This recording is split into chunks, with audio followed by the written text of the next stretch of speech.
the Republican Party. And I'm going to expose both parties. Not that many people don't know, but it seems to be a certain segment of the population that still doesn't understand what the Republican agenda is and what the Democratic agenda is. Yes, Republicans always talk about, how Democratic cities are overrun with crime, illegal immigrants, stuff like that. They have overspent their tax money, and these guys are authoritative, and all the majority police brutality things and riots that we see in the last couple months are in majority liberal areas. And all that stuff is true. What Republicans don't tell you is what they will do and what they have done. Truth be told, if they was in charge of the cities, yes, you may see more of a decrease of, let's say, violent crimes or shootings, in my opinion. But I don't think the police union stuff will disappear. I think they will weaponize them still. I think they still will make sure to get off for certain things. And I have no doubt in my mind about that. We talk about housing and stuff like that. I don't think the hoods will look as better as people think they would under Republicans. Republicans are also fiscal as well. They do bad fiscal decisions as well. So I don't think they will be quick to fix up the house projects and make them look great either. Republicans also don't tell you, even though they're for the Second Amendment and First Amendment, you have to remember they're paid and sponsored just like the liberals are. The NRA is a major supporter of them. Other lobbies that support guns are major supporters of Republicans, so they support these things.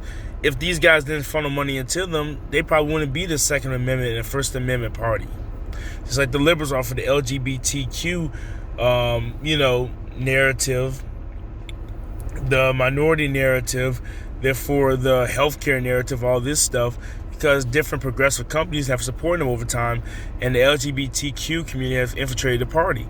Just like Republicans claim they care about abortion and about family values, but the truth is they do that because their base are usually Christian leaning. They're not Muslim leaning like the Democrats or atheists like the Democrats.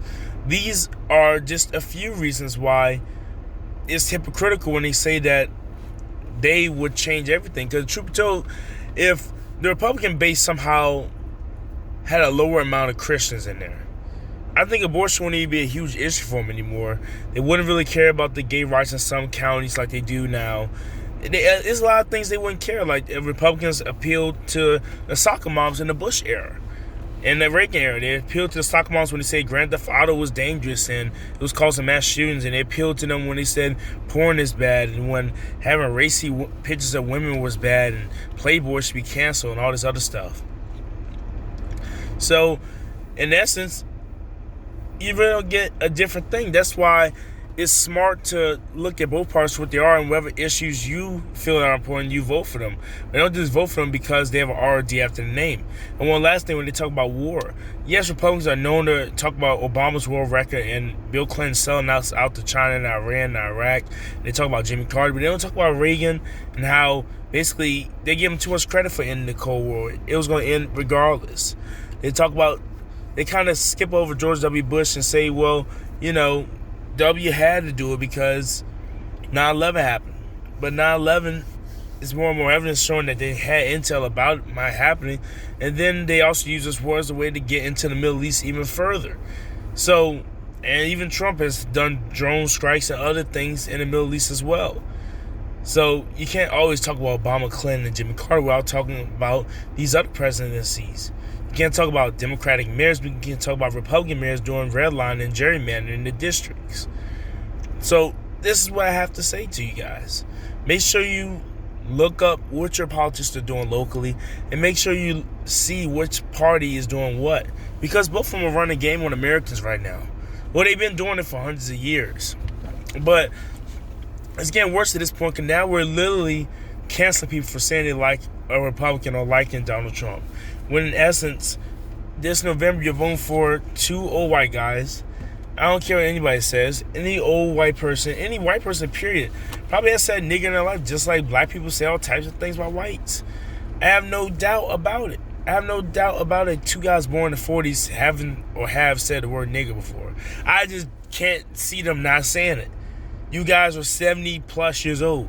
So one, I don't even care about that issue. Then let's get to the whole, well, Trump's racist.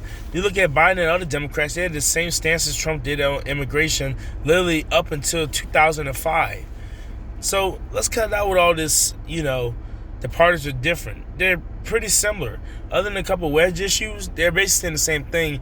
They just put on a show for us so we can be divided as a nation, in my opinion. So it's time to hop the party line. It's time to vote for who's right and not who has an R or D after the name. Make sure you like, comment, share, and subscribe. I'm your man, Chef. I'll see you later. Peace.